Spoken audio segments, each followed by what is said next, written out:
Hi there, it's me again. My name is Jen, your teacher seafarer. Are you ready to learn more about the youth department on board cruise ships? Pangarap mo rin bang maging youth staff or team staff sa barko?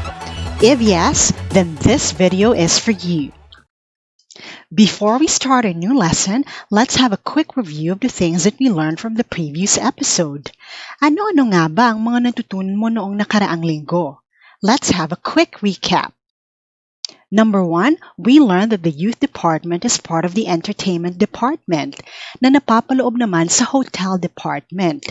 Ang hotel department ay isa sa mga pangunahing departamento na pinamumunuan ni Kapitan, ang leader ng buong barko.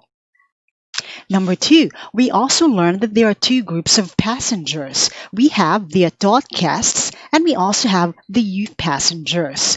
At syempre, pag-aaralan natin ang mga batang pasahero. But before that, I have an interesting trivia for you. Do you know that infants can also board the ship? The youngest passengers on most cruise ships are 6-month-old babies. That goes for major cruise lines like Carnival, Norwegian, Royal, and many more. In MSC, however, they don't have a minimum age for infants. Ibig sabihin, maaari silang isama ng kanilang mga pamilya kung kailan nila gusto.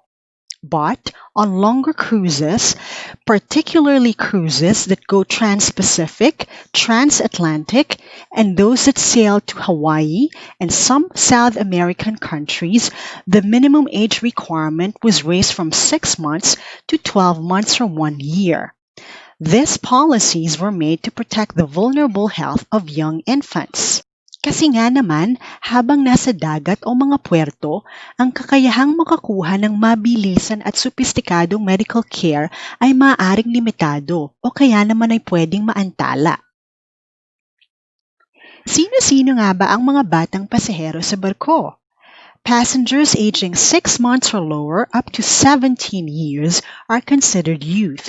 Anyone who's already 18 is considered an adult. Anong ibig sabihin nito? Ibig sabihin, ang mga batang 6 na buwan lamang o pababa hanggang 17 taong gulang ang pwedeng makasali sa youth program. Youth program was designed to meet the needs of younger guests. As youth workers, it is our responsibility to make them happy, busy, and safe. To better address their needs, these young passengers are divided into groupings that are based on their ages. The age groupings are not the same on all ships. Nagkakaiba-iba ang hati ng mga grupo. In general, though, there are 3 major groupings. There's one for infants and toddlers, one for middle-aged children, and there's also one for the teens. These groupings have their own rooms and spaces. Kapag sinabi kong toddlers, these are the youngest passengers on the ship. Sila yung may mga edad na 6 na buwan o mas mababa hanggang 2 taon. They are the cutest passengers on board, pero sila din ang pinakasensitibo.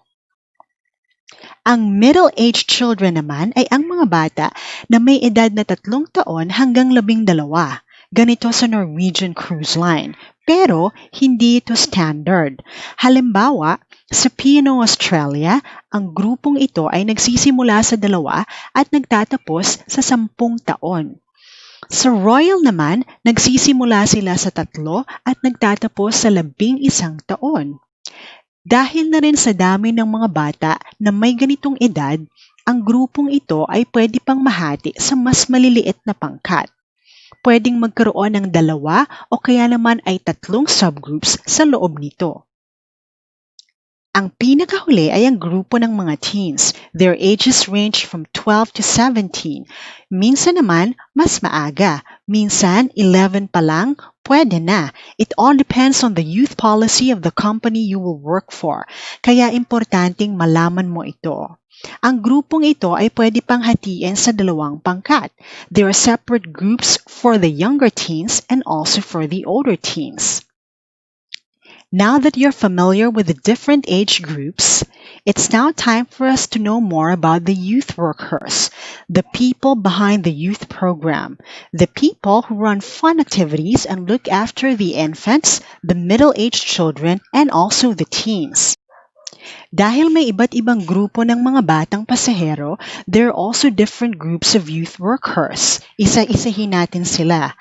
Una na dito ang mga tinatawag na nursery attendant o kaya naman ay nursery staff. They are the ones in charge of looking after the babies and toddlers.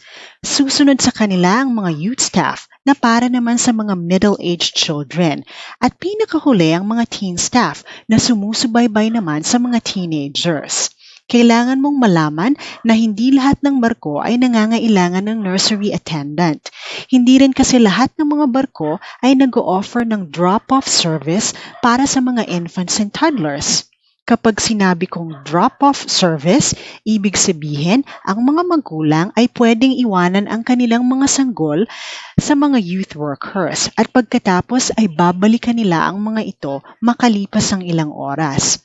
Dahil na rin sa sensitibong kalagayan ng mga sanggol at maliliit na bata, kadalasan kailangang bantayan ng mga magulang ang mga ito habang sila ay naglalaro.